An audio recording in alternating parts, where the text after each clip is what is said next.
Good morning, ladies and gentlemen. The fourth day yesterday of our simulation game ended by us thinking we had covered everything, but we hadn't, because one crucial person, the finance minister, was missing, but he was caught in the train on his way back from Davos. So he couldn't join us in time, and that is why we're speaking to him now. He had to return back to Davos because he couldn't come. So we want to take opportunity today to talk to the finance minister. Minister, what happened in Davos, and more important for us, what is the situation that we have after we have taken over the government office in the what's to be expected economically? Well, in the financial and economic scene, people are really worried right now. The big problem is that the financial system, such as it worked over the last 50 to 70 years, is no longer functional and couldn't be working anymore. In the March of last year, we had another near collapse of the system. We'd had two near collapses previously. The one was 1987, and it was 1988, and was saved by the banks who pooled their resources, and it was capable of being salvaged that way. Then, in the context of the financial and economic crisis in 2008, it was again ready to collapse, and by using huge tax resources, it was stabilized, but had to be kept alive afterwards through the central banks, which they did for about 12 years. The central banks created ever more money out of nothing, handing it out for lower and lower interest. So in 2020, in the last financial crisis, they reached the limits of these possibilities. The central banks only have two ways of manipulating the system. First of all, by creating cheap money, and the second is by lowering interest, and we're at 0% interest rate now. So for the next saving round, the interest rates would have to go negative, and that's not compatible with the banking system. The banks wouldn't pass that on, and that is why we're at a historic point now. There's only one way to save the system is to keep printing money. That will lead, however, to inflation, runaway inflation, finally hyperinflation, destroying the system. So this is where we are with the global financial system right now. And then there's a huge problem on top of it. We're in the midst of the fourth industrial revolution. The fourth industrial revolution is characterized by the use of increasing quantities of artificial intelligence, destroying more and more jobs this way. That's a huge problem because our economy is consumer-driven. You need a certain number of consumers who can keep this economy running by the money they spend and that they need to earn. And these consumers will be missing in the future. We are in a time of the Internet of Things being promoted, robotization of labor is being promoted. Large company consultants such as McKinsey expect that 80 to 100 million jobs will be lost in the next few years. The economists expect about 1 in 10 jobs to be lost over the next 10 years. And this means that huge numbers of consumers are lost, and they need to be retained in one way or another. So the background plan, the plan of introducing digital central bank money, the plan long-term then is that we don't have an account with a business, a commercial bank anymore, but only an account, a single account with a central bank. And what I heard in Davos was that it was supposed to be introduced by the universal minimum income, universal unconditional income. So when people no longer have a job, they will be offered a universal general income, unconditional income of 1,000, 1,500, 2,000 euro in order to save the system. this will be sold as a humanitarian act by saying, well, you don't have a job anymore, sorry about this, but we'll support you. But this income doesn't serve any humanitarian purposes. It's only to maintain consumers so that the business cycle can be kept running. So these are the things that are at the heart of the discussion of Davos, which really keep people on their toes, because it's not so easy to introduce such a digital type of central bank money, because there will be numerous side effects. Digital central bank money means that any of our transactions, financial transactions, will be transparent for the central bank. So it won't be possible to do anything in an anonymous way with your money. It also means that the central bank will be capable of attaching different tax rates. It can also impose fines on people, and it also can exclude people who are critical of the system from any payments. So that is basically the implementation of a universal dictatorship, and that is why there will be huge social resistance to this, and that's why I suppose that the objective now established at Davos by the elites is to create so much unrest in the world that at the end of the day you can actually introduce this digital central bank money as a humanitarian benefit, telling people that's the way we'll save you. So that means we have to expect a continuation of the corona crisis, which is, as we have found out by now, is a targeted cause of unrest of the population in an even bigger extent, because otherwise this central digital currency will not be implementable. Only when the population thinks there is no other solution, they will agree to that. Is that correct? That's my view, yes. If you take a look at the measures of the last 18 months, then their purpose is not to improve the situation, but they all have contributed to a deterioration of the system. No matter whether it's in the health system, people's health hasn't improved. It's worse than before the crisis. The economy is in tatters. Supply chains have been interrupted. We have seen a huge increase of the money volume. The IMF, the biggest and most powerful financial institution in the world, yesterday created special drawing rights worth 450 billion euro. So they know exactly that the states are in huge problems. And I just got the latest figures. The deficit, the official deficit in Germany increased by 47 billion euro. And this year, in the first half of this year, by 81 billion euros. So we can see an incredible acceleration of the deficit developments here as well. And the governments need money urgently, and the IMF is making it available through these special drawing rights. That's a currency that the IMF gives to governments, that only governments can trade among each other, but that formally reduces the state deficit. Interesting is, of course, that the lion's share goes to the US, 16% of all those drawing rights, whereas all African countries together get less than 6.5%. So here, the social disparity is dramatically increased, so that African countries are moving into even worse difficulties and worse dependence on the West. So be it the health measures, the economic measures, the financial measures, all of these measures that are being taken right now serve to make the system even more unstable, more unsafe, and they definitely will lead to a big bang. So this system is bankrupt. It cannot be saved with existing means anymore. So the only question, who will be taking over? Who's responsible for the new design? I've taken from your word are we going to leave these supernatural structures, which by no means are democratically based?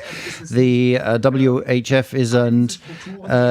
All these structures that aim to implement digital central currency. We've seen that in the Great Reset.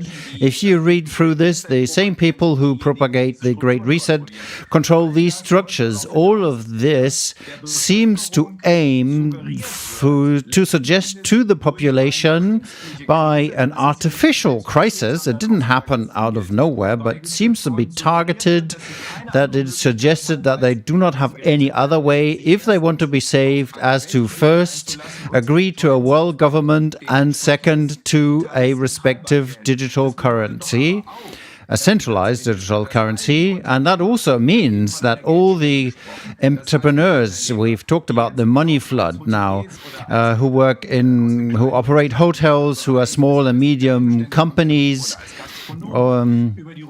or in restaurants, may even be happy that they get money without having to work, maybe even more than they would have got if they had worked, because many strange things happen, telling the people that they get so much of their turnover, not of the profit. So most of these will take the shock of their life if they have to find that this money that they earned is not worth anything, but replaced by a digital central currency, which will only be applied according to the social credits, like the Chinese have, if you move toward according to the requirements. Is that the case? That's exactly the way it is. And for the entrepreneurs who received monies, we have to make a distinction between the large ones and the small ones. For the smallers, only very small quantities were granted. They were able to hang in there, but they really have tiny amounts compared to what the big companies got. Just one example, that Burger King and McDonald's got 75% of their turnover, not their profits, is just unbelievable, whereas small restaurants were kept alive with tiny sums, while their situation has deteriorated so badly that many of them will have to throw in the towel over the next few months. But we can see it in the background. There is a huge attack on the small and medium-sized enterprises. So it starts at the small companies, moves on to the medium-sized companies, and then moves up through the ladder. So we can see incredible concentration not only of money, but also on the company level. The platform economy is booming. Amazon, Facebook, Apple, Microsoft, and Google in the second half of this year got the largest profit of their history. Their value is 9 billion euro. Imagine the first company that crossed the $1 billion value was Apple in 2018, and we're 3 years on, and the top 5 companies are worth 9 billion now. Add the large financial administration companies, BlackRock and others, managing more than $22 billion now. So all of the money is concentrated in the hands of a few private companies, and what governments can do today is ridiculously little.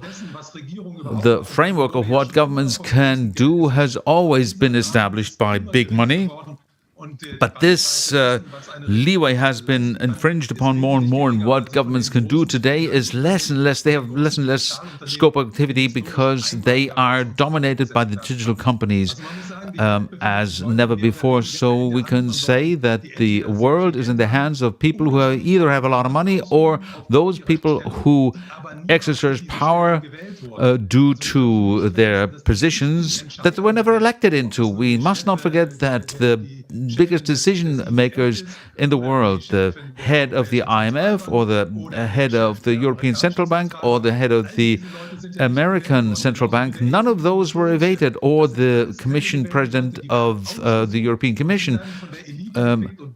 They are not elected, they're selected by the elite, and the elite got back together in Davos. And of course, some personnel decisions have been made again for the future. But what's very important now is that you can see a lot of fear and nervousness among these people. These people know that their agenda is no longer credible. So over a year and a half, they told us that we're in the worst health crisis of all times. But this narrative is crumbling right now. They also pretended to people that people have to get vaccinations once, twice, and now people learn that this vaccination isn't sufficient, that they're getting into an endless cycle, and the justifications are becoming less and less credible because the new mutations of this disease don't obviously kill as many people as we are being told. So I think that in Davos there is a lot of nervousness because this narrative is crumbling.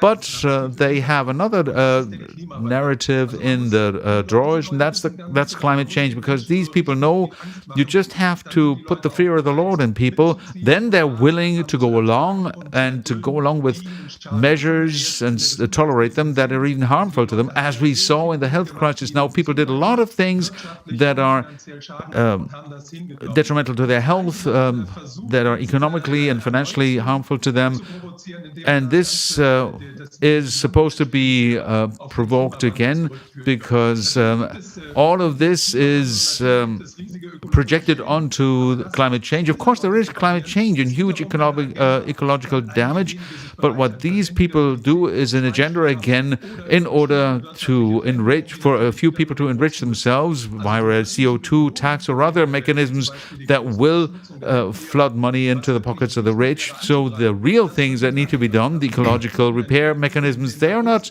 approached. So this club in Davos is designed only to maintain the power of those people who hold it already, but this power is under threat right now. Minister, I have a question. This vaccination passport, are there any ideas that this will be connected to the provision of the free income? Is that an idea? Well, this is not being discussed openly, obviously, but for everyone in the know, it's clear that the health passport is not about people's health. It's about the biometric registration of people. We are dominated by the digital complex, and of course this complex is interested in registering everybody digitally. Same goes with the digital money. That is supposed to be limited to one account for every individual in this single account. So central bankers' dream would be to link this account with the person who owns this, and that this could be done by biometric capture, by biometric registration. This was discussed before we had this Corona crisis, that people really needed a tattoo or some chip implanted in them so that nobody else can access someone else's account. And in this time, there are 2.5 billion people who don't have an account yet, and they could be given a mobile phone, and a central digital account could be created for them at the central bank. But they need to be registered digitally for that, and this is why nobody speaks about the health background of this crisis, but it's all about the question of how can this system be transposed to a new system so that those who have power today will retain it tomorrow. This situation that we are currently in, and Catherine Austin-Fitz confirmed to us this very clearly, we are on the verge of tipping over. The old system is still there, the new system is trying to take its space, and in this, it has to be clear to all of us that this new system has no legitimation by the population in no way, no democratic basis, because none of the players in Davos is in any way legitimated by elections. And also we have to fear, and I think you said it in a similar way just now, that we have that what we see as our government is by the consistent closeness to the elites with the politics elites and the corporate elites is completely under their control. That's the only explanation for me that for 1.5 years the government worked exclusively against the interests of the population and only in the interests of the financial industry, the pharma and the technical industry. Is that assessment, do you agree to this assessment that our governments are not working for the benefit of the population but for, I want to say exclusively, but nearly exclusively for the benefit of the super rich? Well, I'd say exclusively, because the super rich and the major corporation, this digital financial complex, control everything. We have had several examples in the past.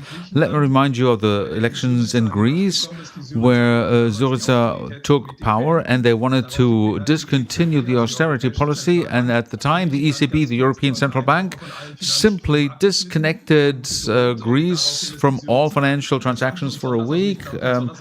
And of course, then the head of 𝗲𝗃𝗍 caved in and introduced the worst austerity program of all times in Greece. So we can see who really wields power here. And our biggest problem is that we are called upon sometimes to elect politicians, but these politicians that they are really controlled by other forces, and that's why the system is being controlled by these forces.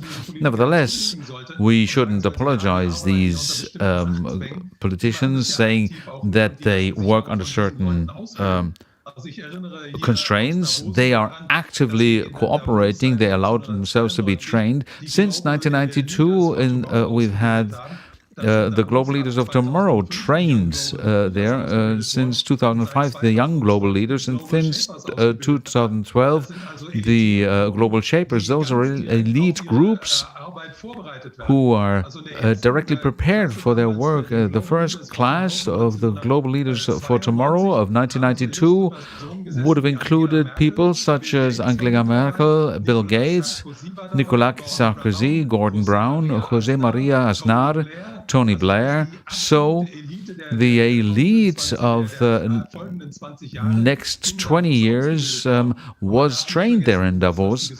And don't forget that in terms of our health crisis, our current health minister, a trained banker, is also one of those young leaders. He's also trained in Davos. So there's 1,300 people who are working across the globe in top positions in business and politics and the media, because they're important as well in order to influence public opinion. And since 2012, there's the global shapers. That's 10,000 young people below 30, entrepreneurs, young politicians who have created small clubs in 440 cities. So we can see that it's not only wide-ranging, but also controlling in very detailed areas. I looked it up on the internet. You can actually log in there for the global leaders who's in your city there. In Bern, for instance, there's 20 young entrepreneurs. I could network with them and then go into that group as well. So this is how this spreads, how the IMF spreads like a spider web across the world, except that those people who want to join them are subjected to some selection mechanism, and this organization only accepts people who are falling in line and wouldn't accept any critics.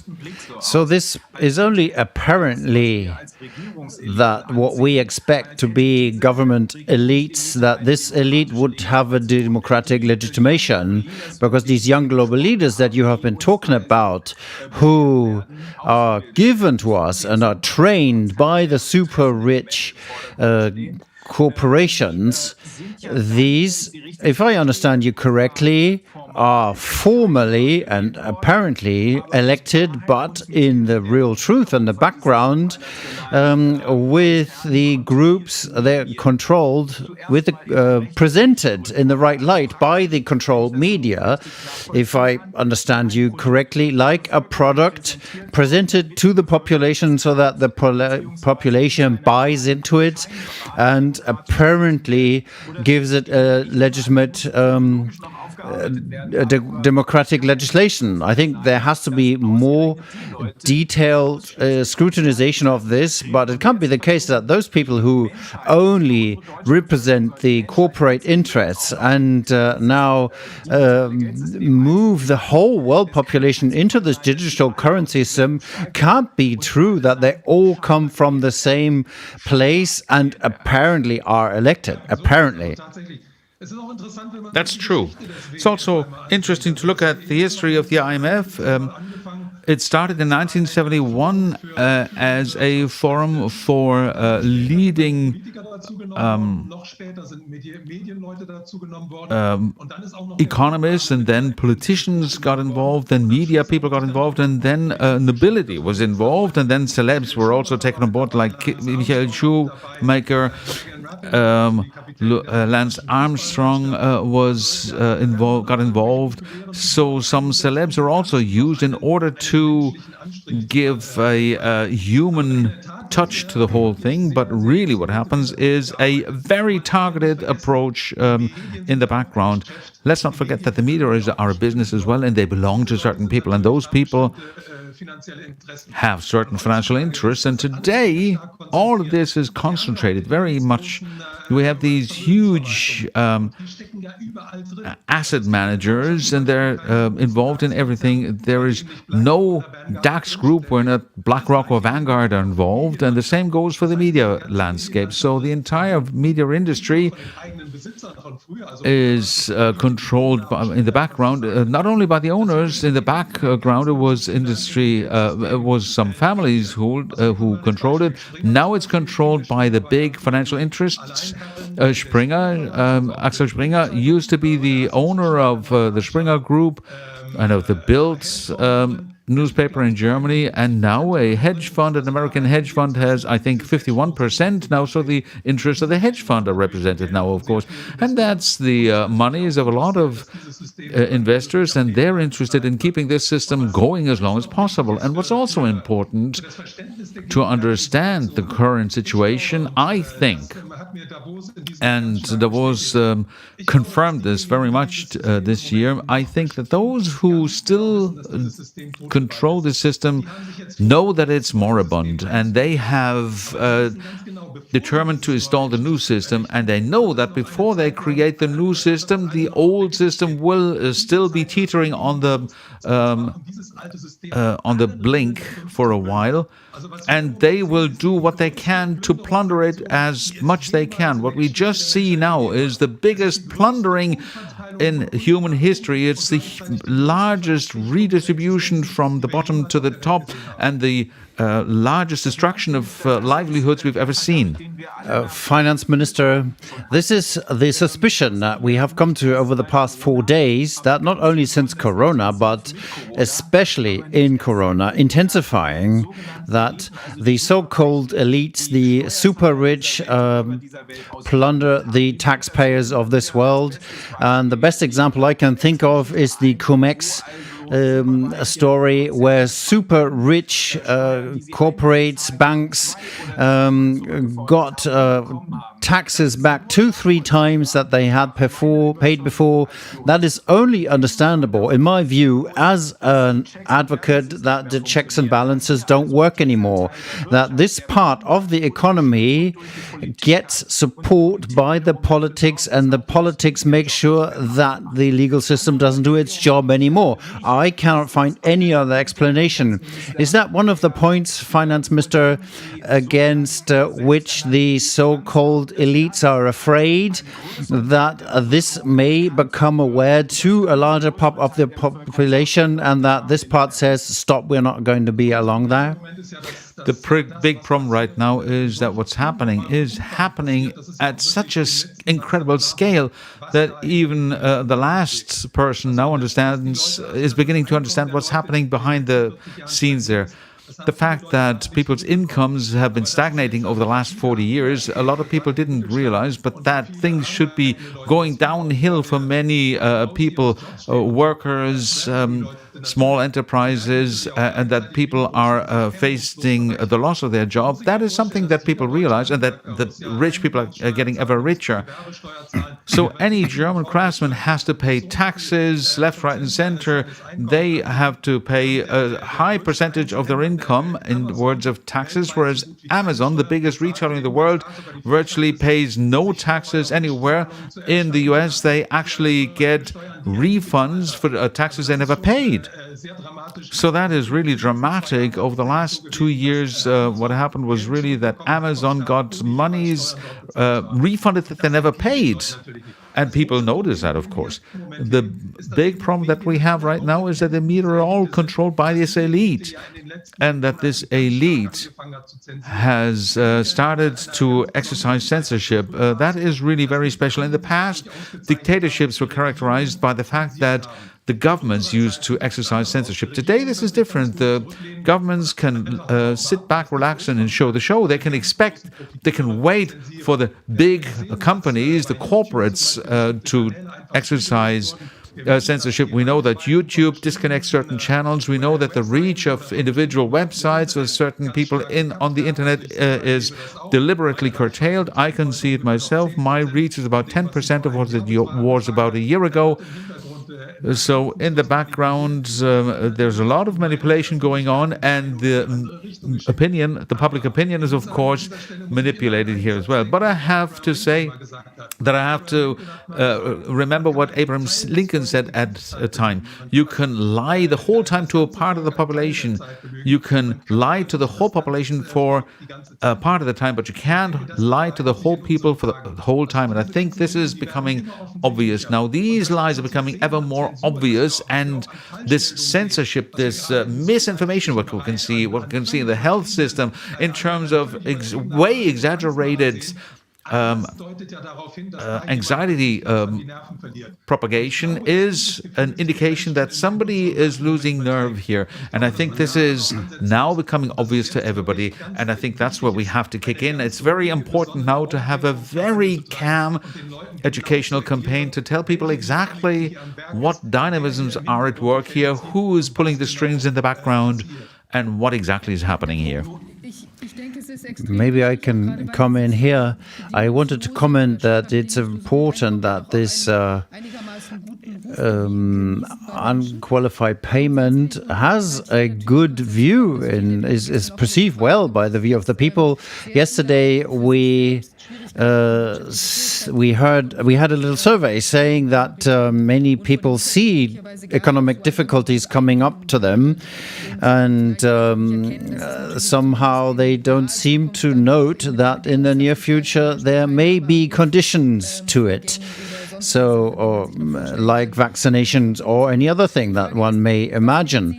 So the question is, what possibilities do you see for us as a government to detach from this international network, if I can say so, taking our own path? And maybe you were informed that we found in our analysis over the past 4 days that there is no epidemic of national concern, and we have issued a moratorium with concerning the vaccination and the precautions, and we have a close look at the breakdown of supply chains possibly, and this is of course a very internationally dynamic constitution.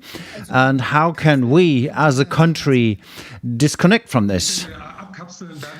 Well, I think we won't be able to sever our ties altogether, but there is always a possibility of being a pioneer. There's always a possibility of incentivizing others.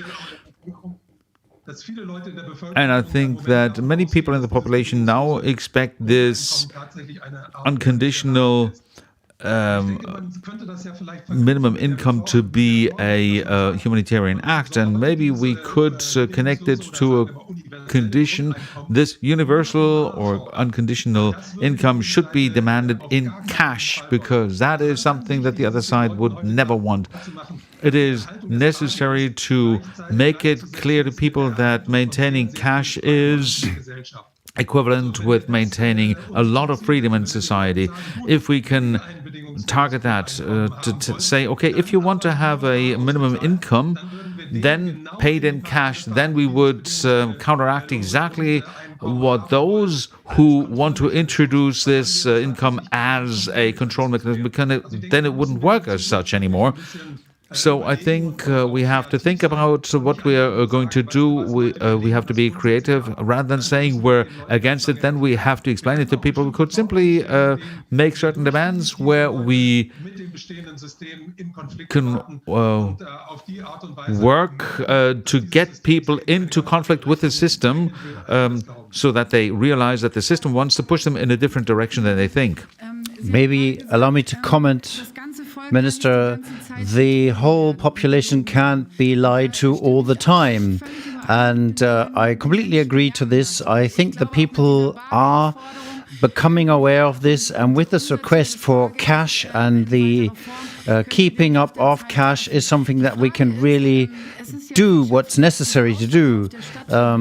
This outsell, what is going on, how can it be stopped is the question. What can the small and medium-sized companies do to preserve their freedom and their property? Because I think this sale has to be stopped. It's difficult to be stopped by the government, but it could be done by the individuals against the flood of information organized by BlackRock and these people. So we would need concrete support here in how to strengthen the medium-sized companies.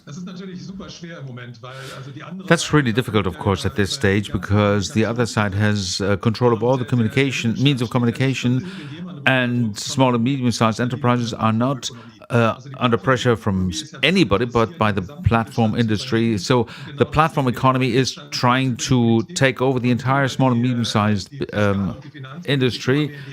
They are being pushed against the wall by fiscal policy, and there is a lot of policies afoot to subject everybody to this platform economy. And I think that is where medium-sized companies have to defend themselves. We need a defensive strategy here. So the medium-sized companies in medium-sized, small, and larger cities need to cooperate rather than seeing each other as a competitor, saying that the real competitor is the platform economy. And I'm convinced that a lot of people are willing to book a hotel through other means rather than through Booking.com and order a pizza through different means than Lieferando, if we tell them who earns with this pizza then. So we have to be proactively taking this into the public and then explain it to the public and how it will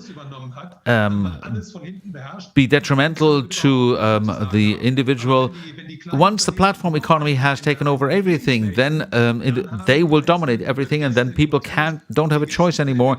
As long as, however, there are individual free agents, then people have a choice with hotels, etc. And that is no longer possible once you have a platform economy. So right now the situation is quite good because people can see left, right, and center how the platform economy is booming and what methods they use. If I tell people simple to take a look at the history of Lieferando, it started as a small startup where people delivered the pizza to people's homes with bicycle. They got a few % of what people paid for the pizza. Today, Lieferando is part of 𝗕𝘀𝗁𝗃𝗧, a company that's worth billions, headquartered in Amsterdam. People receive really poor wages, and the shares that people have to pay for the delivery service are going up and up and up. They go up to 25 to 30% if a restaurant wants to partake in this, and many guests don't even know that. If restaurants get together, then every individual restaurant doesn't have to pay such a flyer campaign. Several restaurants can get together in a city and do this and explain to people what they are doing to the local business if they get 𝗲𝗺𝗺𝗃𝗃 involved just to get their pizza. And once people understood that, then a lot of people say, no, I don't want this world. And this is why I see huge opportunity here. So it would be an opportunity that companies, for example, in a city, join up in smaller platforms that they finance by themselves, and where they don't have this this big company to pay the money for, so they do it on their own behalf. Well, it would be the government's task to intervene here and to say we have to stop this platform economy. There are different ways to do that. Either you say, okay, you license, you issue licenses for the internet, you decommercialize the internet. That would be one possibility. But if you don't want to take that huge step, you might say that the entire platform economy may only take a certain percentage. I'm sure that nobody would mind if the person who delivers the pizza gets 5% of the price of the pizza. But if he gets 30% and the deliverer himself only gets 2% and the company gets 28%, then is a different story. So we might intervene and set certain limits. That's a very interesting thought. Like brokerage, there is a limit to the top, yes. Precisely, and there is no limit in the platform economy. So it's crucial, again, that the economic and financial condition are connected to the social structure. That means we have to go away from this fierce competition, which we have talked about when we were talking about the psychological aspects yesterday, but we cannot limit ourselves to only inform. That's the most important thing, first of all, that everybody concerned knows that what they have got as help may be worthless, and they are dependent on those who destroyed everything and pushed the digital currency. And also, we have to make sure that within the industries that are effective, we have a communication, that the people talk to each other, that they can, to enable them to develop strategies on how to fight back, to prevent a full assimilation and a destruction of the multitude of offers that we have. I think it has to be a combination of both massive information campaigns, and we have to go down our own channels, because all the mainstream media are under full control by the people currently in control, and the respective industries which have to interconnect within each other, because then it will be possible to prevent this mergers. Well, I have a number of points that I collected here, and I would like to go through them, and I don't know where to start here, because there are numerous different things here. Let me start with the first part of your presentation. You said that we are in the midst of a fourth industrial revolution, and you describe it like something that's coming down upon us from heaven, which is God-given, which is unstoppable. This fourth industrial revolution means that labor is no longer a factor, or only a very insignificant factor. We need people for the work processes anymore, but we need them, as you said, as consumers. And I don't quite understand that people who are paid for buying something from us anymore, that they lose their jobs. But it goes on. the unstoppable consequence from this is that there will be monitoring mechanisms, central bank system, a digital central bank money. Is this necessary for developments? Is it obvious that these trends will go in this direction? This is not something that the population wants. Well, let's have a fourth industrial revolution, but that is the intention and the fundamental strategy of those in position of power today. Wouldn't it be possible in principle to stop this and to employ the tools that we mentioned earlier, what we can do in the platform economy, for instance, setting maximum profit margins, or you could increase the taxation on certain things. You could tax real estate that's not used by the owner or the national states, but the national state has failed because, as we've obviously allowed the media to fall under the control of these forces, a democracy, in the sense of the population selecting their representatives, representing the common good, that has been interrupted. That's not happening now. With the benefit of hindsight, we can see that the many years of propaganda against nationalism has a reason, because as national states you could oppose this, you could say, okay, we won't go along with this anymore, and here it looks like as if we were absolutely dependent on this. Then you also basically said that people can be appeased for a long time, but you can't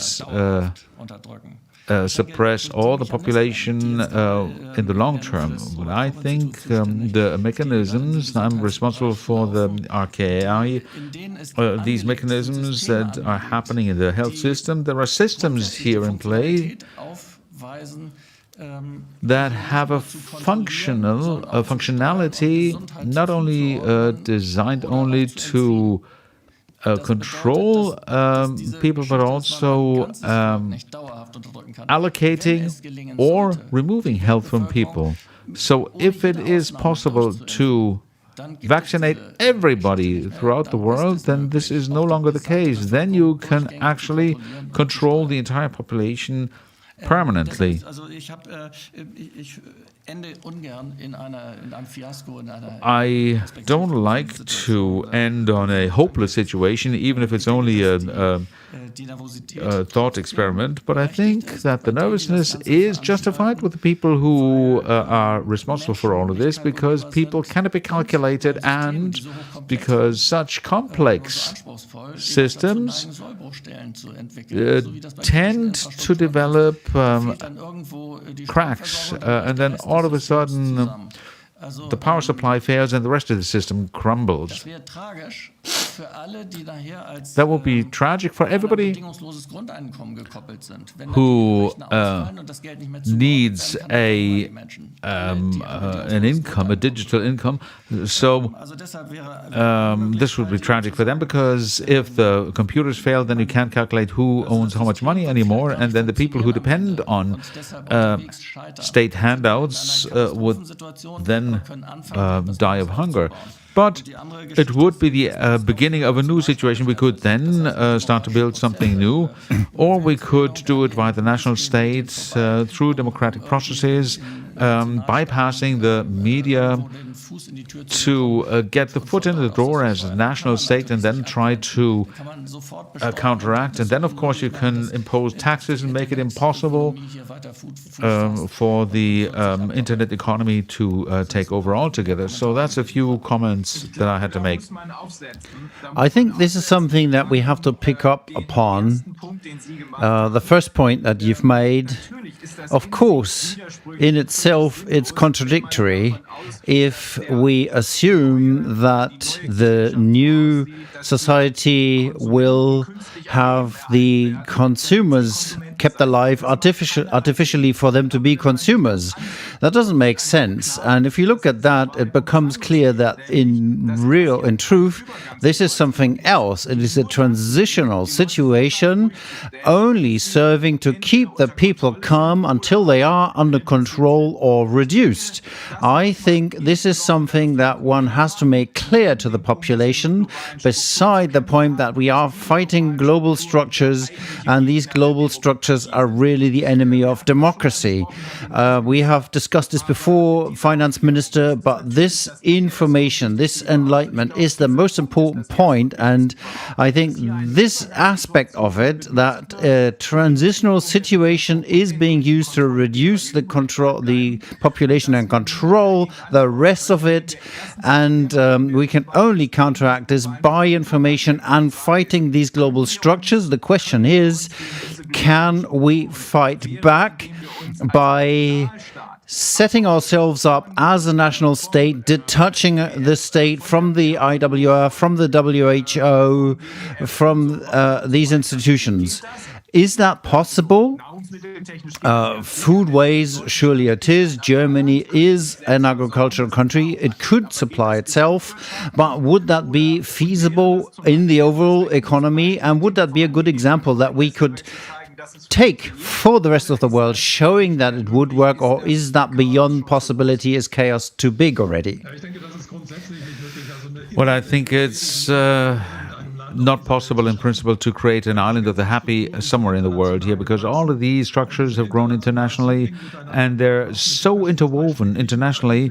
I gave you the Greek example. You can easily disconnect a country from international monetary flows and put pressure on them so much that they have to retract on all measures.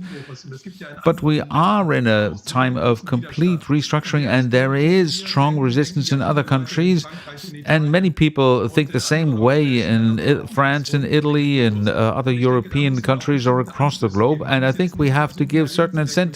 We don't have to create an island of the happy here in order to tell the others we are creating a small state that is the way everybody should live.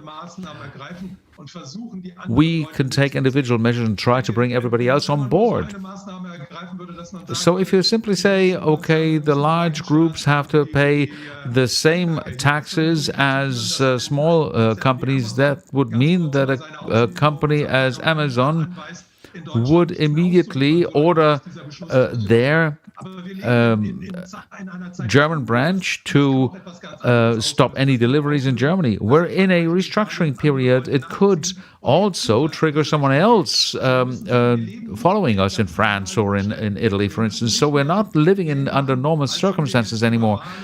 We don't have to make plans like as if we could change anything over the last 18, 20 years or so. We are in complete chaos now, and we have to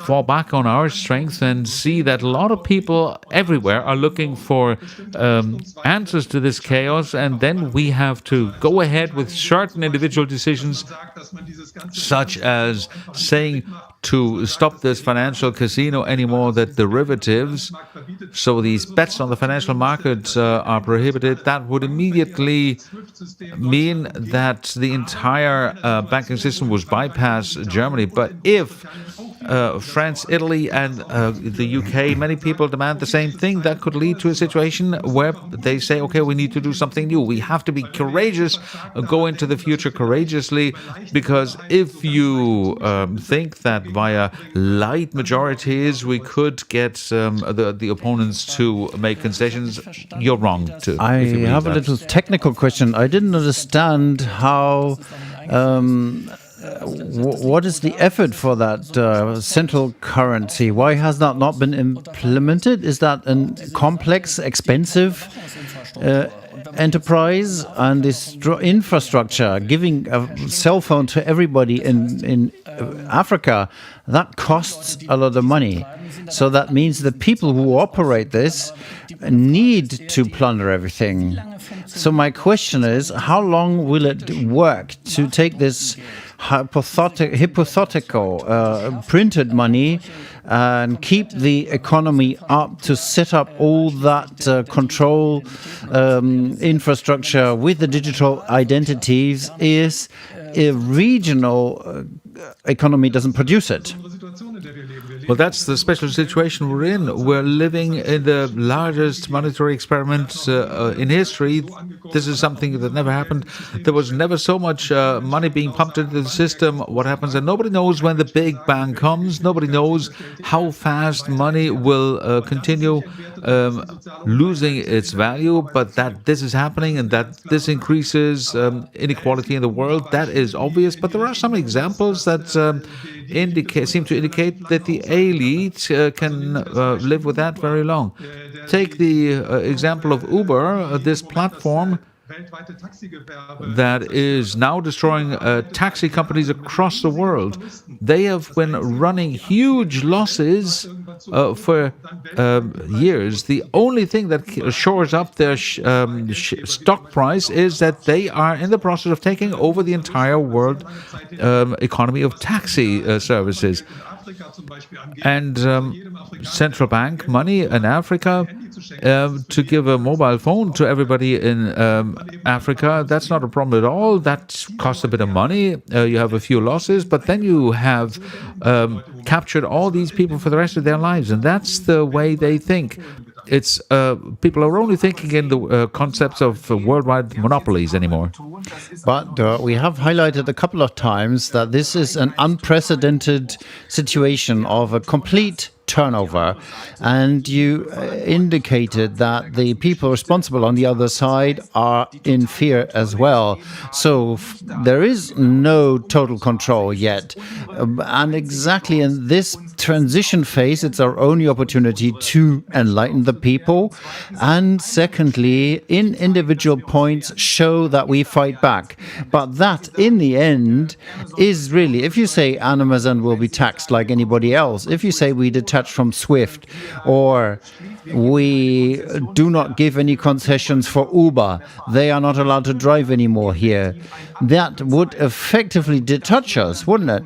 And that would then lead to, first of all, us being in or having to ride our own horses, and we can be an example, hoping that the others, where we know they think the same way we do, in France, in Italy, maybe even in the US, they will join the train. So the chaos bears the chance for us, the chance to get clarify on all these situations, and allow everybody who is in this situation with us to take the same lockstep as the other side has. Isn't that the case? I would second that 100%. And the absurd part of the situation is that we are actually talking about what the founder of the WEF, Mr. Schwab, called a window of opportunity. We can now shape a new world, but unfortunately, well, I think that this new world would be quite different from what Mr. Schwab would expect. Well, I appreciate. Well, Mr. Wolff, may I ask you something else? There's another question. If an economic and financial collapse is coming, then in the real world there's nothing much to fear. Some say the sooner the better, then everything is lost in terms of external control. Nobody would be able to impose their digital economy anymore. People would self-organize because everything is there. Even if power was lost, no, but maybe only the internet power, electricity would be a bit more difficult. But if the internet was lost, the society could help itself, because the fundamental needs of people are they need to eat, to drink, they need a roof over their heads, and they need heat, and that can be organized in principle without an international financial system. But I'm mentioning this view just to complement the picture, because I think if we want to take good decisions, you have to take of all these aspects. Are you familiar with this? Yes, I think it's completely wrong, because without digitalization, nothing would work anymore, especially not in the food industry. The food industry, it depends on semiconductors, and we see a massive problem here at the moment. We have a lack of semiconductors. We see that in car production. Cars cannot be delivered on time, but it's having a stronger effect on the food production. In Great Britain, for example, due to the Brexit, there are import restrictions. There is big fields not being harvested, and that raises the food prices. We have a lack of food, especially South Africa, for example, and all of this has to do that the digitalization has gone so far that certain processes without semiconductors cannot be done. I find it a bit strange to think that we can only go in the direction of ever more digitization. Don't you see any perspective, any chance of restricting this? I don't know how long this has been the case that food supplies have been dependent on digitization. Maybe it wasn't 10, 8 or 5 years ago. So then if you have a disaster, you might have to consider to go back to where we were maybe 5, 8 or 10 years ago. Particularly if you know that the way towards digitization to dependency and liberalism and dictatorship is preordained. That's not quite right either, because you always have to check who benefits from digitization. It has benefits. It has the benefits that people can communicate much easier. The big disadvantage is that it is all commercialized, that those who sit at the levers of power use digitalization for their own benefit, and it's our job now to turn this around and make the benefit, create the benefit for the big part of the population. It's just a progress. Like the first revolution was a massive progress, but gave big disadvantages to many of the people. Children had to labor in mines and so on. So for those who were in the work process, it wasn't better than before. But overall, the first industrial revolution gave us a benefit to get a higher level as a whole population. And the history tells us that all of this was always guided by a small elite and benefited the small elite. And now this has to be set up on a sound basis of everyone with the benefit for everyone. So I can understand the head of the RKI here, because instinctively you'd reject what you expect to hurt you at the end of the day. I could imagine that part of this digitization needs to be taken out of it anyway, because this digitization or assimilation that is being pursued, this eradication of cultures for a uniform, universal culture that's kind of a one-size-fits-all machine. There are exceptions. Crafts, for instance, they can't be digitized. I think in order to get a balance, we need to reinforce certain areas, non-digitized areas, not only in order to fight the digitization, the general digitization, but also to focus on individualization and human capacities that cannot be handled by a machine, to show that we're still well grounded here. But I am afraid as well that if there are technical developments, then whenever there's new technological advances, then they can be used. We just have to make sure that they are used to our benefit, rather than to the benefit of what I would call psychopaths who are trying to use it to their benefit now. Quite right. You have to look at this worldwide. Digitalization didn't lead to analphabetism being reduced. It would be very simple to teach every child in the world to read and write with digitalization. It would have been very easy in the developing countries in Africa, South America, to have schools with digitalization. All that hasn't been done. Instead, digitalization has been used to explode the financial system. And here our task is to look at what digitalization does, where is it good and where is it bad for the people.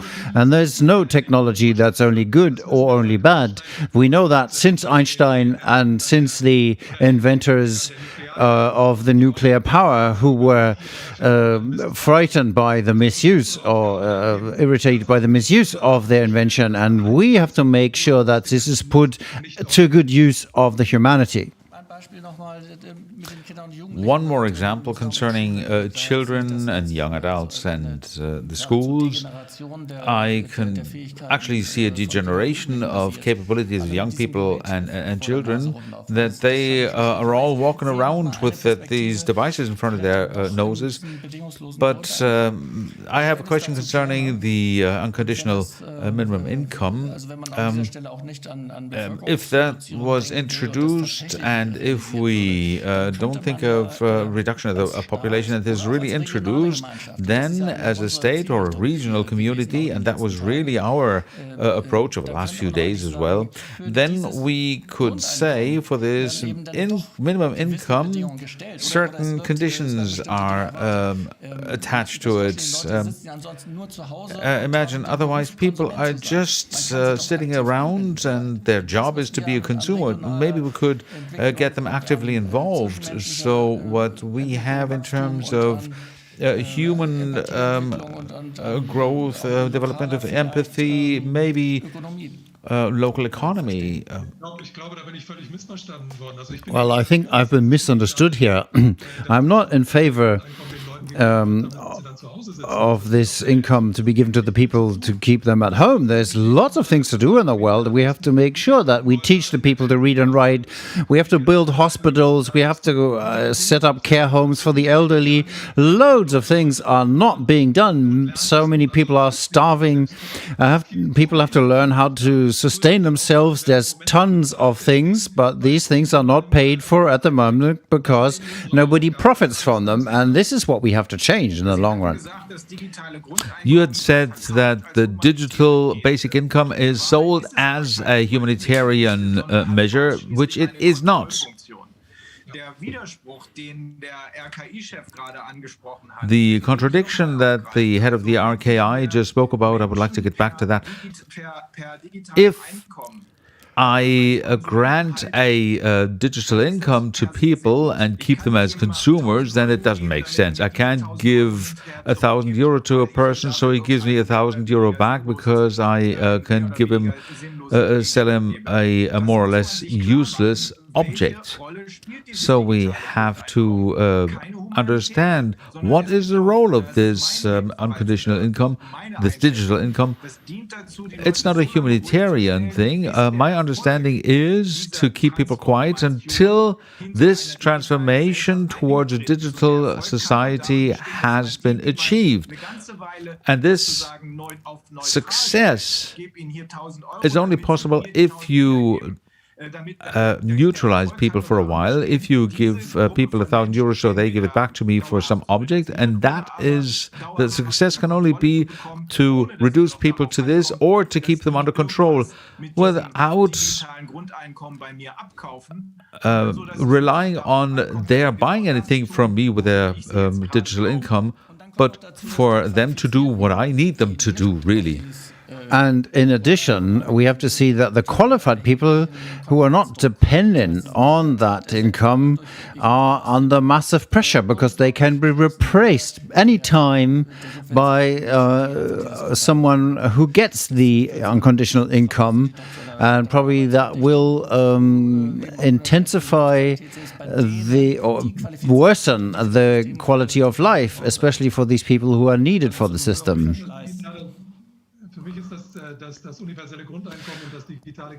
Well, the universal basic income, for me, is only an act of despair. The elite has no other choice anymore. And the system that they've been benefiting from over several centuries is no longer working, and they're transferring to a system that in itself doesn't have a future because it can't work long term. And if you expect this universal basic income to be introduced, then we have 4 or 5 million people who are unemployed. They all get this basic income of, say, €1,500.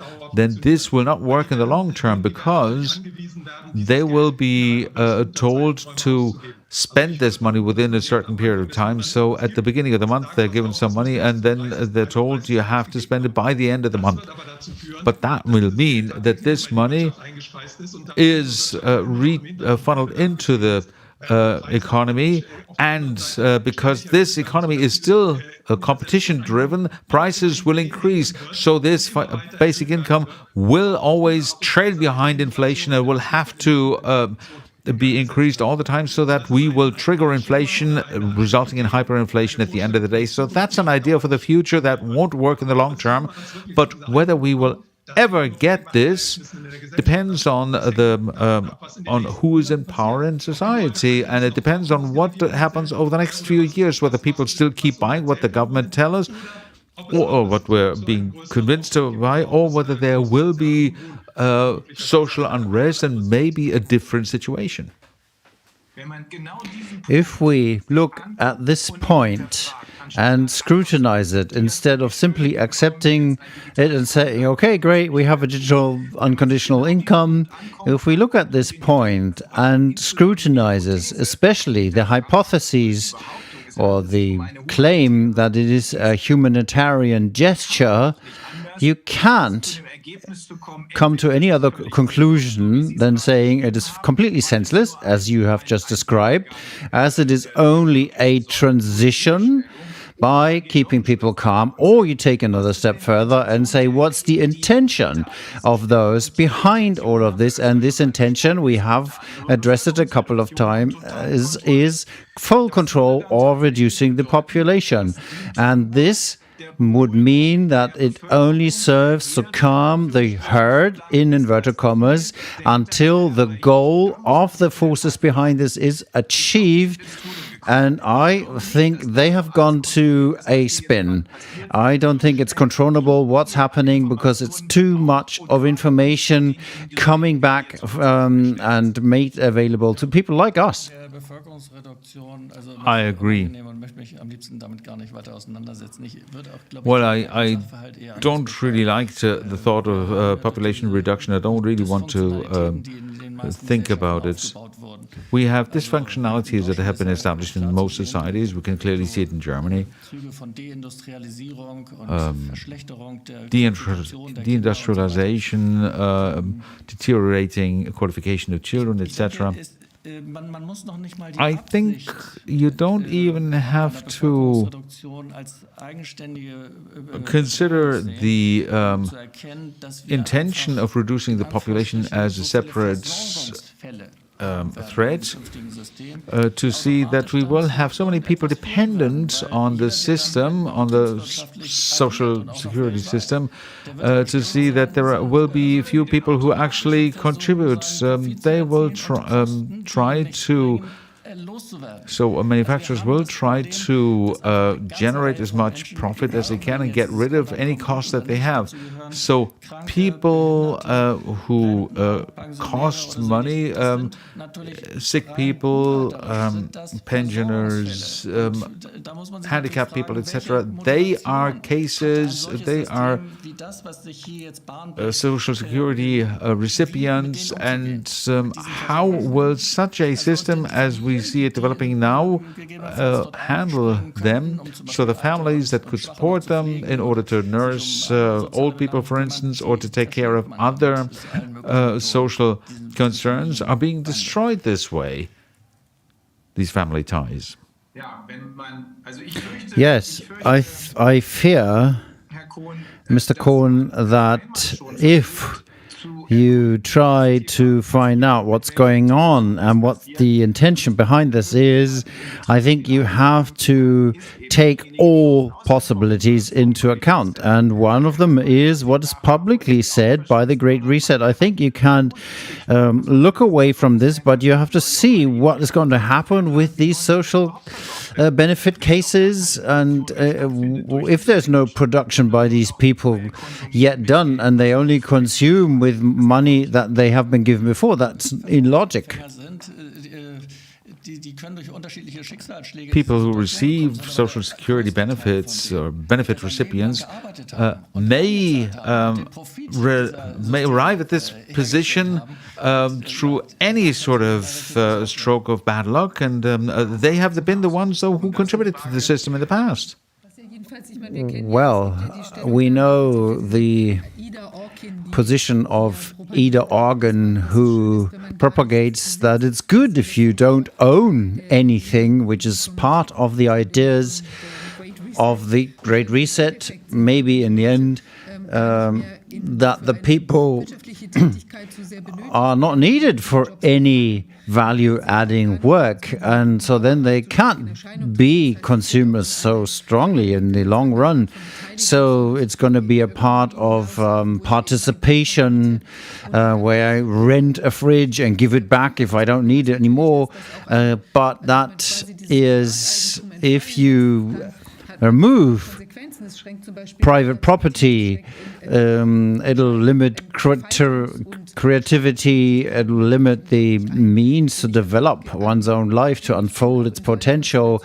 And if I am in this kind of constellation, if we parallel to the Chinese situation, to behave socially adequately, to have benefit from things that I can pay my rent for. So people will have to think of whether this is a direction. I'm of the idea that this is not desirable, but I think there is lots of risks in the physical world, which is then controlled by this digitization. And the second thing is that whenever you say that these special technologies, which are available, for example, for health things, individualized medicine, can only be used due to the high costs by people who have much money. But somebody who is dependent on the unconditional income, how are they going to pay for costly health services? That would make sense if we look at the genome and so on. So it looks like a very much of a fake motivation here, and this is something I think one has to look at in great detail yet. Finance Minister, if I hear this sentence, which somebody who propagates the Great Reset, in 2020 I'm not going to do anything anymore and I'm going to be happy. After I look at what we have been through in days, weeks and months, talking to experts, and we've learned from that, for me the question seriously is that all what we see as a result here in 2030 can only be based on repression and panic. And then I have to ask, if everybody is to be happy by not owning anything, where is that? Where did everything go that people owned? Isn't that a question? And who is the one who has everything that everybody had before, who are happy now? Shouldn't you ask the final question, how unhappy must they be who have everything at that point in time? Where is all that's going to go? Where are all the assets going to go? Maybe the ones that have been getting them now? The same people who get these advertising puppets now? Is that the goal? Well, with all the nobody can get anything. Well, I would like to ask the finance minister, is that the goal? Things are not going to dissolve in air. The gold is not burnt, and it is moved from one to another. maybe it is theft. The money didn't go, it's just somewhere else. So is that the goal of the Great Reset, to provide everything to this small group, the small elite, and have a herd of social beneficiaries, maybe, who are only serving to fulfill the basic need of that small elite? Could that be the goal? I expect this to be the goal, but it's not a goal that one has put forward deliberately as a goal. We slipped into this situation.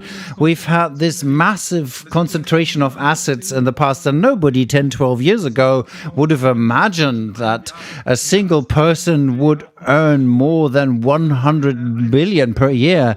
So we got an avalanche rolling here, and I think these people didn't imagine it for themselves. I'm quite sure that Bill Gates, when he was 20, didn't expect to end where he is today. But that's a process that has been initiated. This principle of us not owning anything and being happy. Let's forget about the happiness part. Not owning anything, that's already initiated. If you have an iPhone, you may have the skin, but the applications, you have no control over them, not at all. You get an update whether you want it or not.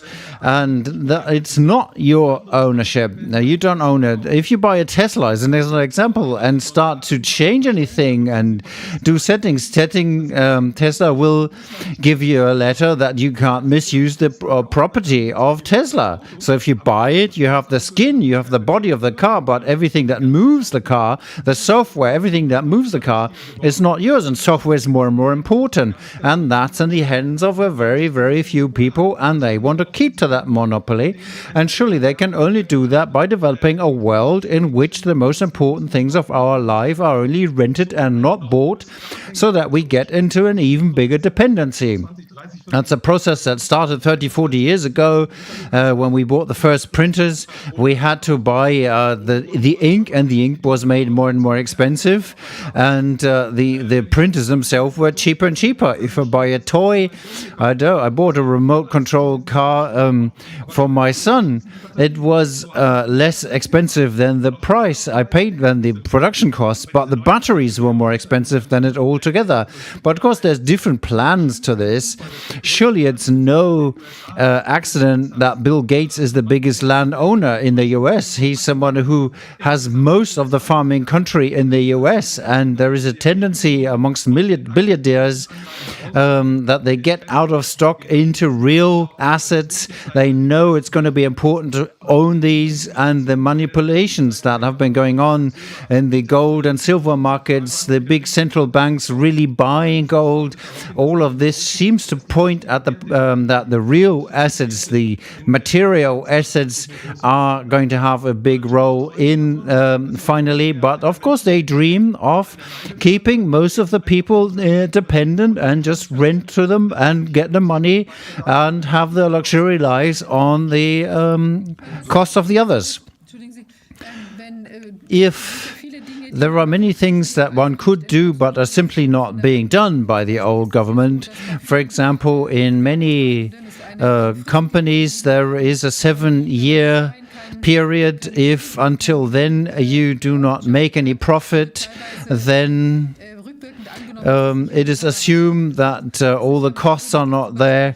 It's impressive how long Uber has been doing this. It's more than 7 years if they don't make profit and they play this game.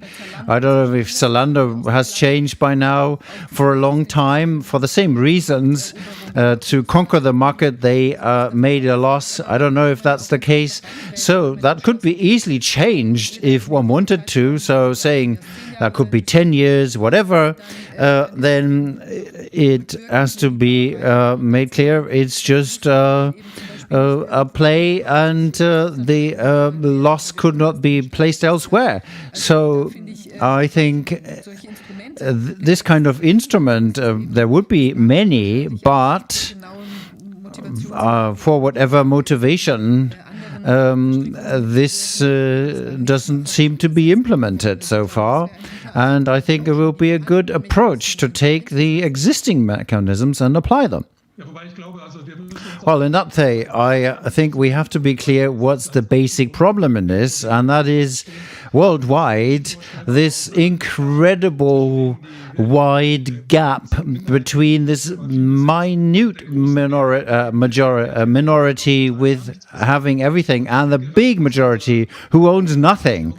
What we have to wonder and think about is how the world got into this situation, because if we look at the constitutions of the states, it all looks good. It means everybody has the same right. They are all right in front of the law, and we know that most of this is not true.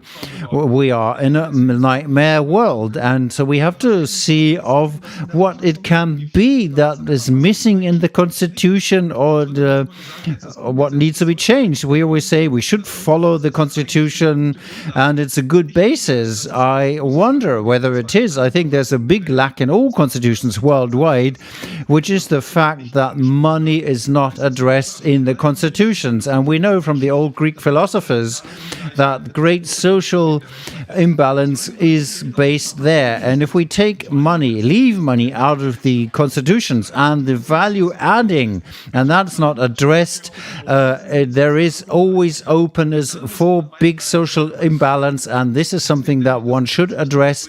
It's a very important project of our government to think of how to create a constitution and get a majority of the people to vote for money being anchored in the constitution.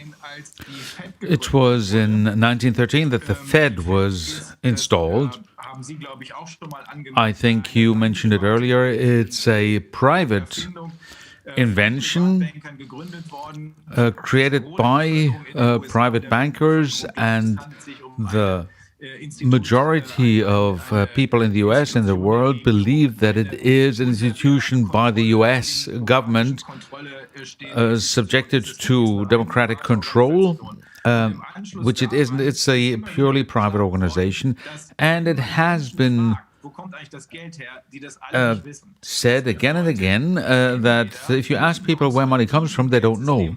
So either we have to get rid of this monetary system and invent something new, or else you have to explain in detail what money is. That what we have now as money is a creation from nothing, absolutely nothing.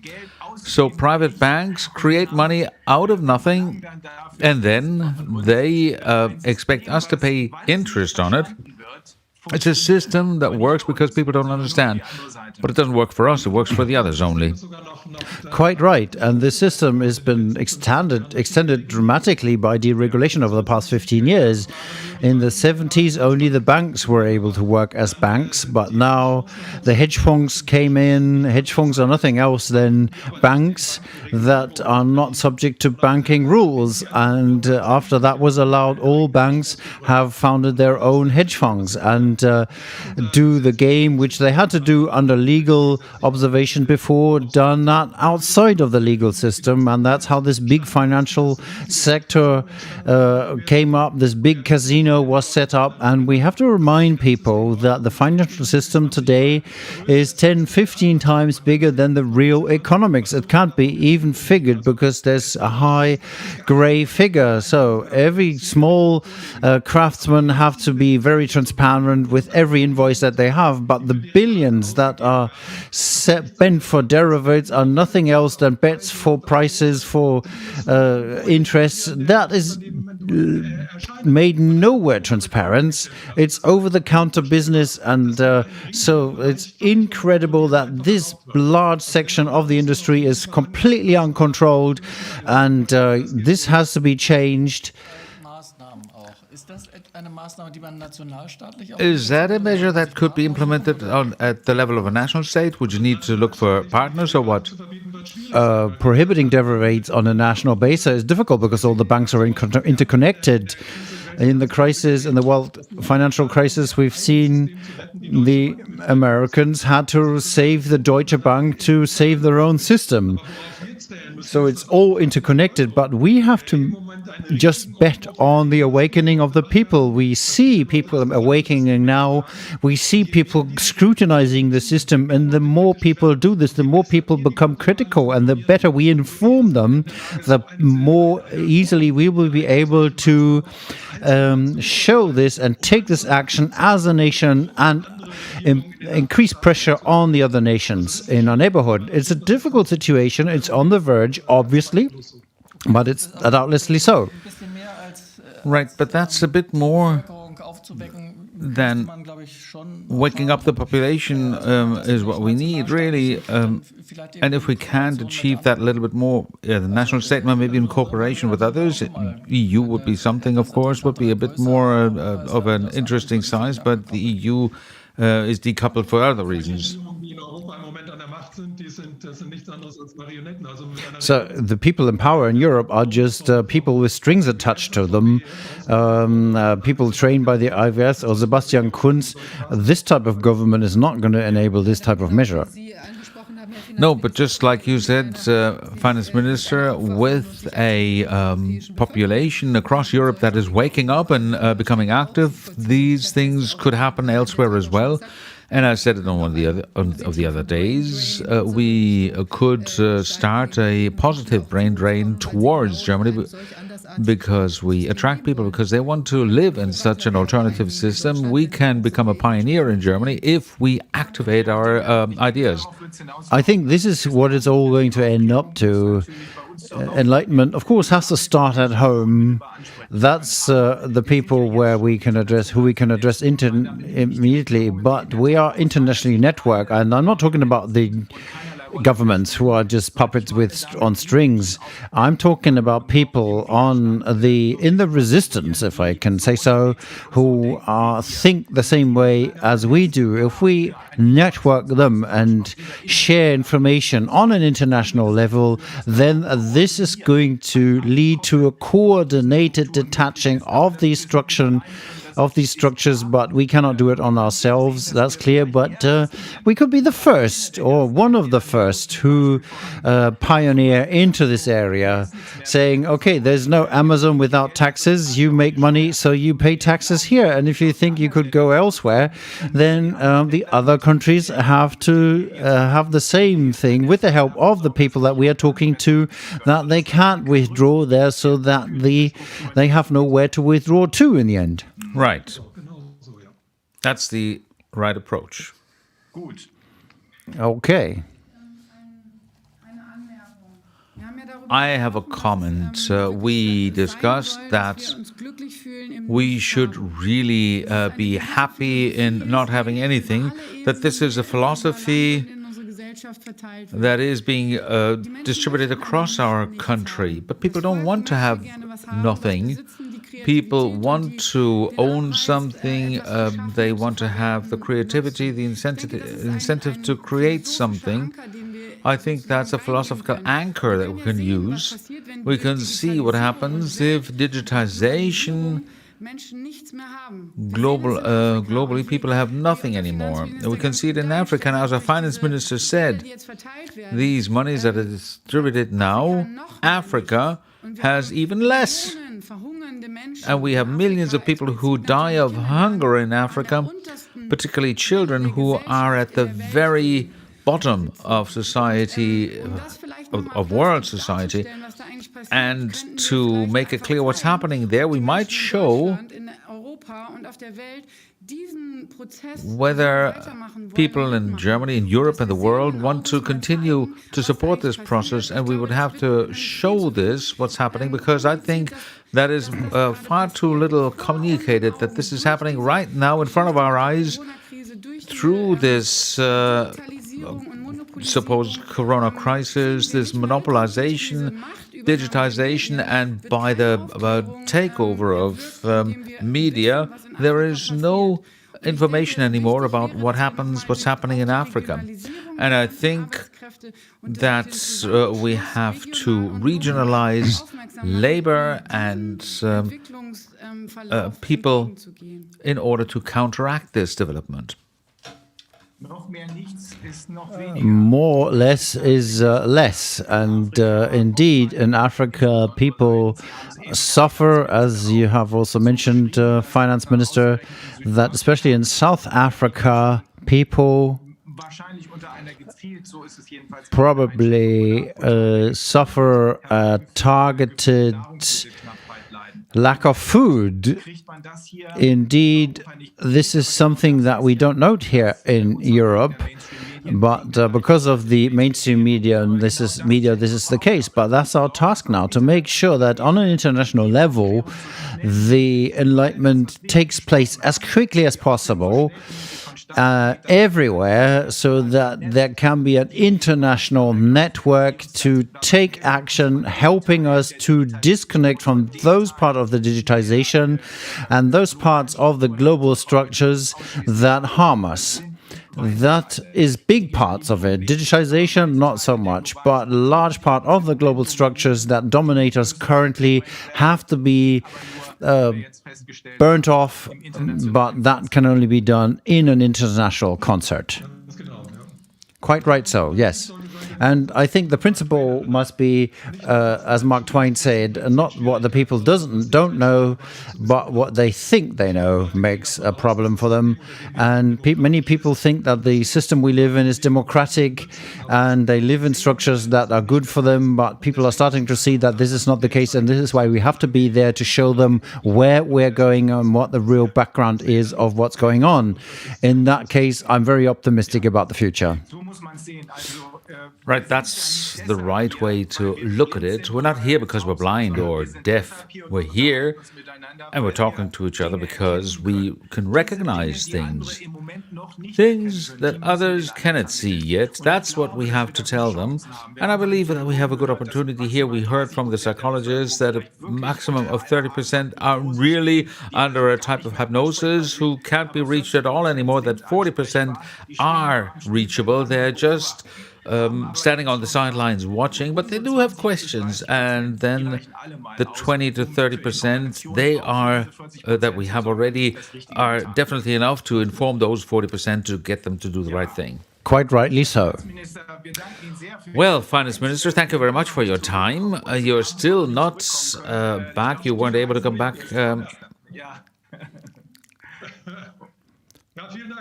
Thank you. Thank you. I hope I can see you soon. Well, if we can, we'll meet again in Germany soon enough, and we'll get back together, okay? Thank you very much. Thank you very much, and enjoy. Have a good time. Thank you. Bye-bye.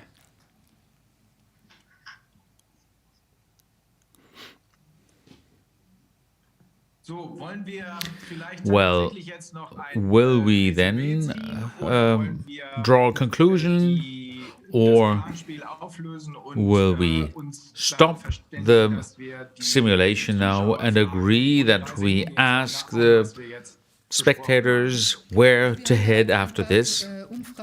We have already initiated a couple of surveys and on topics that we have already addressed. I think it would make sense to look at the actions that should result from the discussions that we've had over the past few days. We talked about information campaigns, which we, as a government, or that could be taken by a possible government, and that is also an information campaign with respect to the vaccination.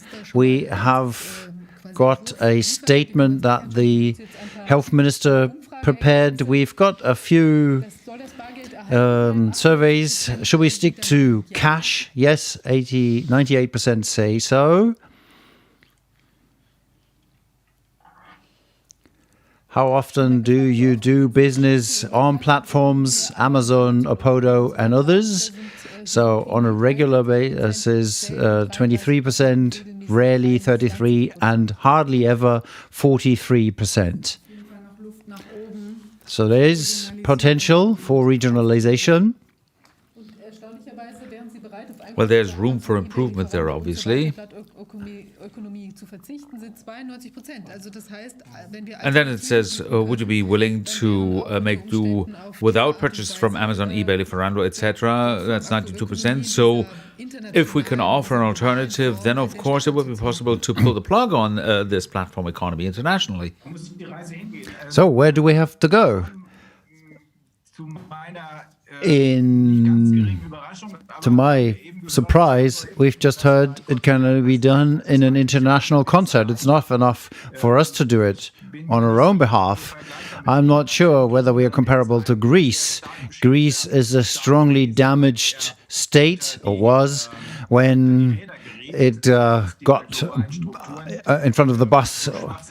We're not as weak, but probably it is possibly true that it can only be done together. Well, Mr. Wolff had the idea of maybe throwing a stone in the water with Amazon, eBay, etc., to see if other countries go along. So we can't go it alone, but we don't have to sit tight and do nothing either. Yeah, I think that's the way how to see this. And if we do something with Amazon, of course, we could, of course, attach this to, well, if the place of delivery is in Germany, then we will tax it here. And then they can send stuff from Greece, but it would still be taxed in Germany. I don't know what the rules are right now. But that's, of course, something we might look into, because I do believe that this is possible. It's an interesting market with 80 million people where you do want to do business. And if the only way to do it is to pay tax, well, then that's the way it is. And we'll have to see what loopholes there could be and whether we can close them, particularly with a view to Germany. Well, possibly there could be incentives. Ernst Wolff told us that what the profit margins is of the platforms over the past months, and if we say, okay, we want to tax this, then we can only do that where the big losses are now, and that's of course in the medium-sized companies, in restaurants, in care. So we could show our appreciation for the work that's being done there as well. So I think that this would be received very well by the population, and they could fulfill their duties. Well, it's obvious that we'll have to take a closer look at the details there, but I do think that there are potential approaches here if we had a different mindset than the predecessors in office. We have another survey result here. Should digital media be dispensed with in schools? That's a bit more ambivalent. 62% are in favor, 38% against, and maybe we need them in some places, and we'd have to take a closer look here. But it's interesting to see that there is not necessarily an overwhelming majority in favor of the digital media.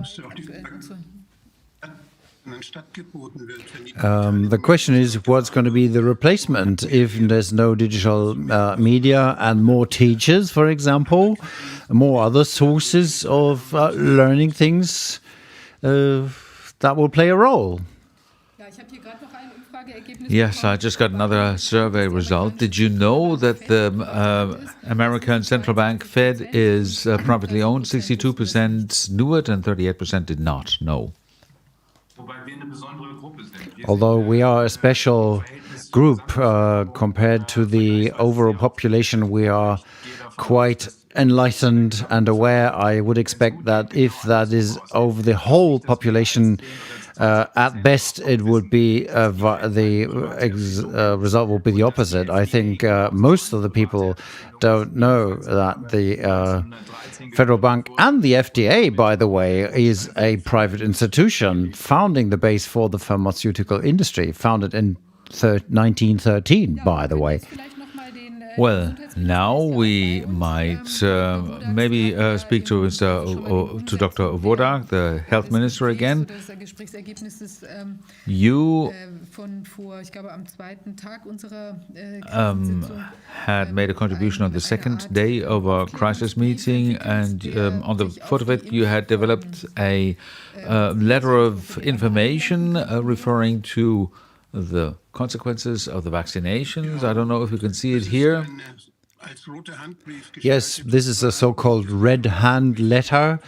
This is produced by the pharmaceutical companies if there must be a warning against the effect of drugs. And this red hand letter, which I developed, gives basic information on all the genetic-based drugs with mRNA or vector technologies that are applied in Germany by for the prevention of SARS-CoV-19 or SARS-CoV-2. So it starts describing the common aspects, what happens if they are vaccinated, and assesses the benefit, which is then summarized by saying that the benefit is minimal and that it does not have a major protective effect for the majority of the population. And then the risks are assessed. The risks are becoming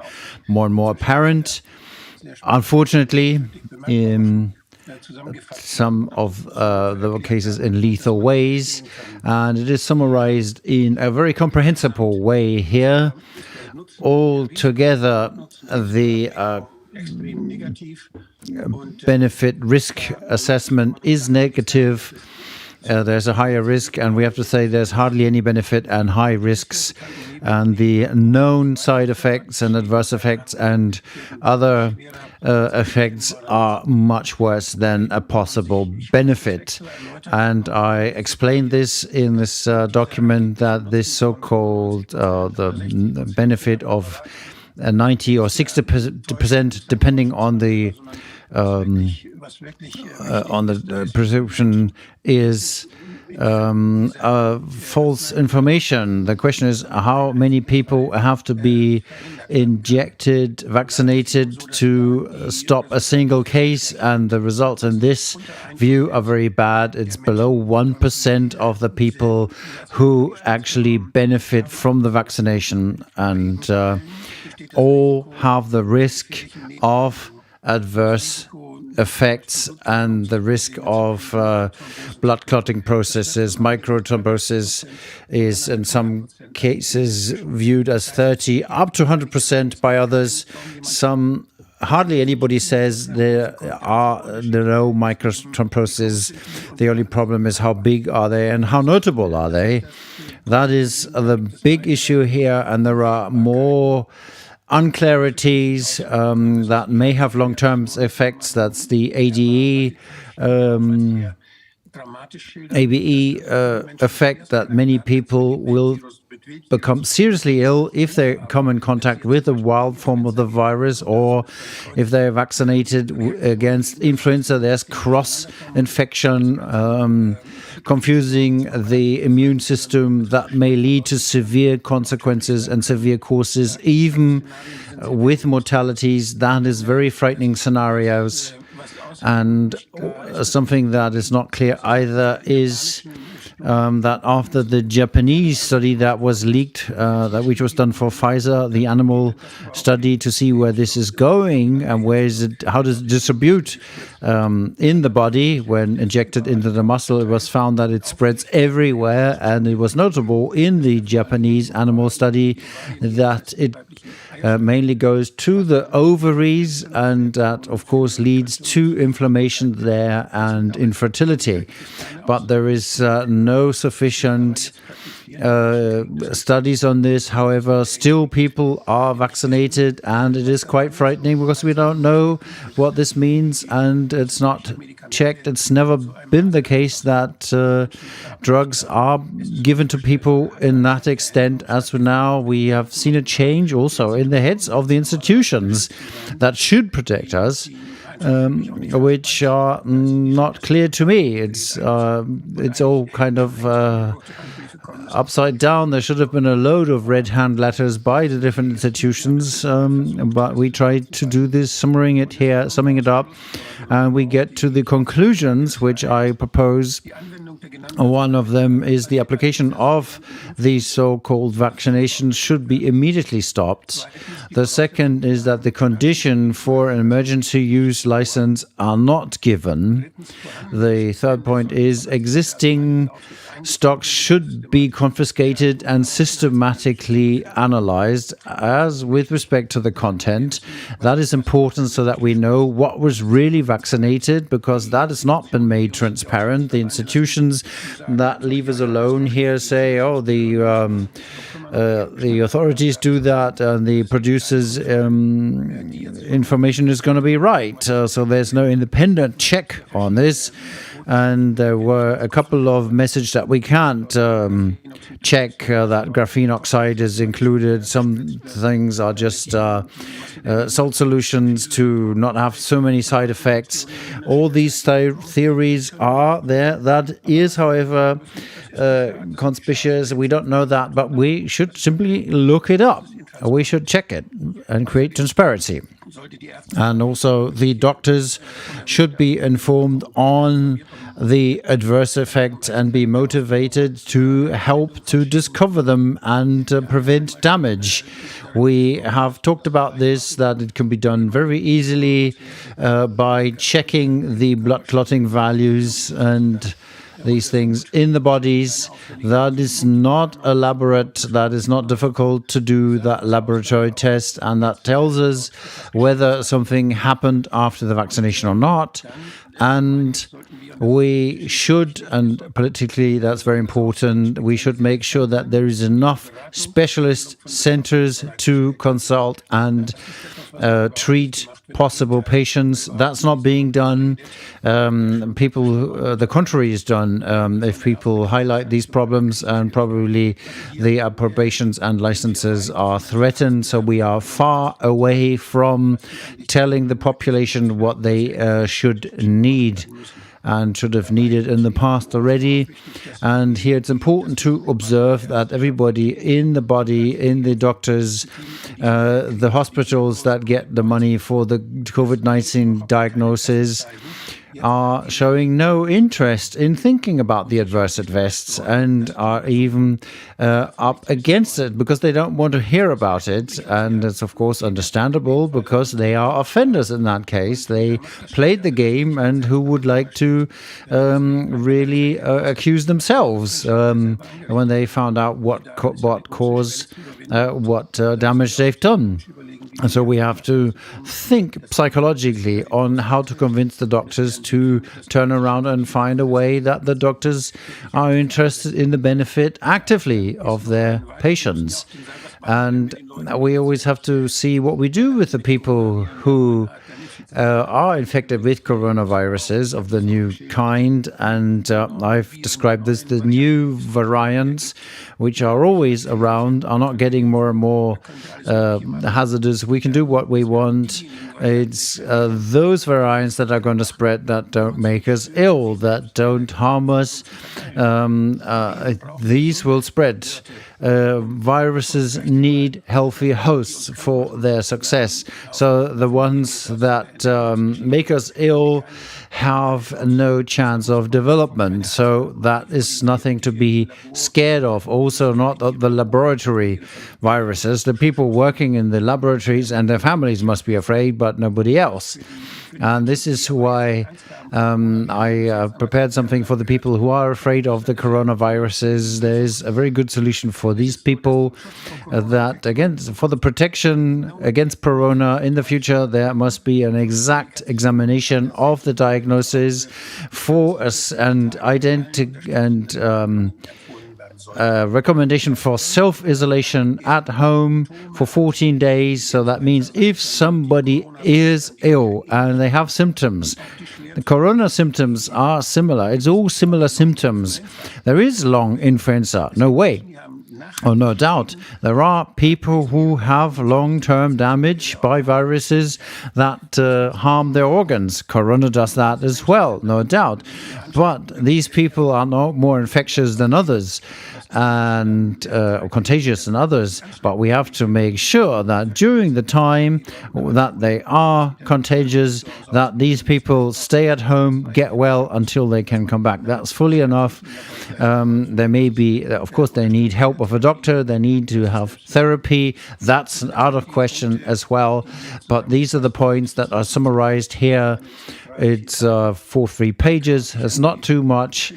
That's something people can read and look at. And I think it's important to know what to do. We know what the effects are. We know what is dangerous and what not. And this is what this document is intended for. And it is, of course, to contribute to a stop of the vaccination, a so-called vaccination. So that's a summary of what I wanted to say. I have a question. Couldn't that, your last suggestion, couldn't that lead to a situation where patients go to self-isolation and allow the disease to take its course? Couldn't that be an opportunity to go back to natural medicine so that we take consideration, care of ourselves and don't have any pressure on workers to get medication as soon as possible, thus increasing our vulnerability to new viruses or bacteria? Wouldn't that be a huge opportunity to allow diseases and human health to recover their natural course? Yes, absolutely. With most people, 99% of people, these respiratory diseases that come and go every year cause minimum symptoms so that we hardly notice them. And if they start to run rampant, they can become lethal, yes. But if you have someone who is completely choking, somebody who's coughing the whole time, then it's obvious that that person is much more infectious than a person who has just a little bit of a rough, coarse throat. It's just a little bit hoarse. And knowing about the infectious potential for respiratory diseases, you always have the recommendation, if you feel ill, well, go stay home. And if you go to work, you just distribute your viruses among your colleagues. That's irresponsible, and employers should have understanding for that. And we shouldn't really send people to the doctor for that because they will spread their viruses there. It might make more sense to ask people to simply allow them to phone in and say, I got a disease here, I got infected, and I'll stay home for a few days, and then he goes back to work. So people who encounter a virus they haven't met for a while, they will certainly have more symptoms, they need more help. But that's a low percentage of the population, that's nothing new either. But one thing is really important, and this is also mentioned in this letter. We lack the differential diagnosis. Over the past few years, we only ever said it's a flu, and it was identified as influenza even before it was corona or RSV or other viruses. But the branding was always influenza, and industry has made sure that we focus on influenza because they could sell the vaccine.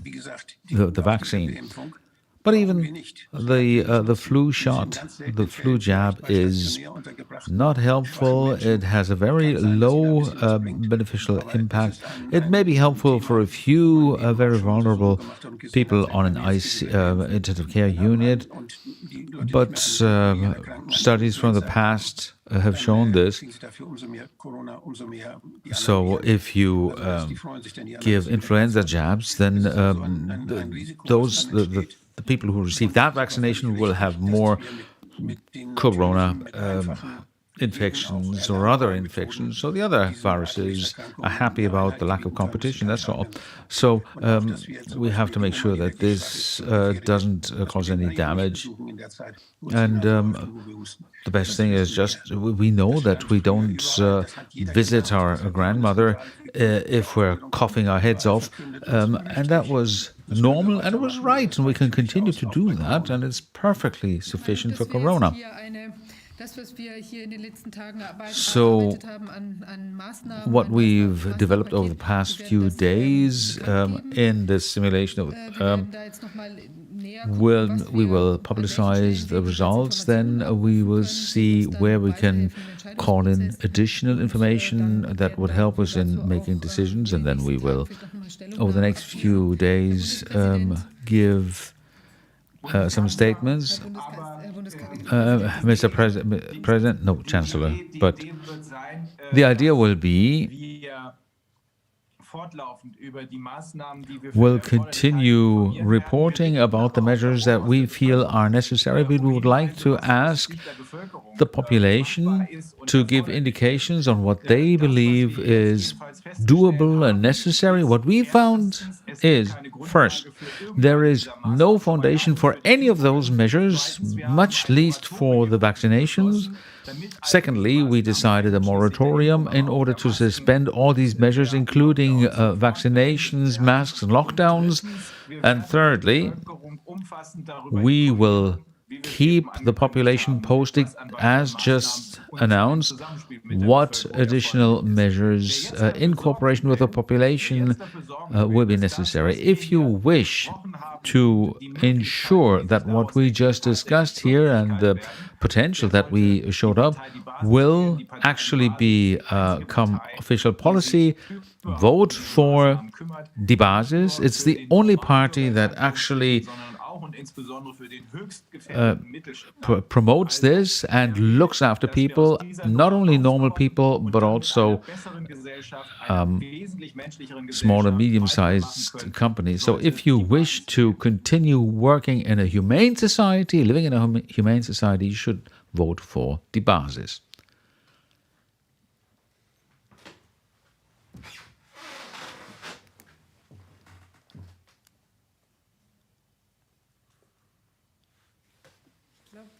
Die Regie hat das Schlusswort hier noch nicht aufgenommen, deswegen möchte ich einfach nur noch mal sagen an alle, die hier mitgemacht haben und die I think this isn't concluded yet completely.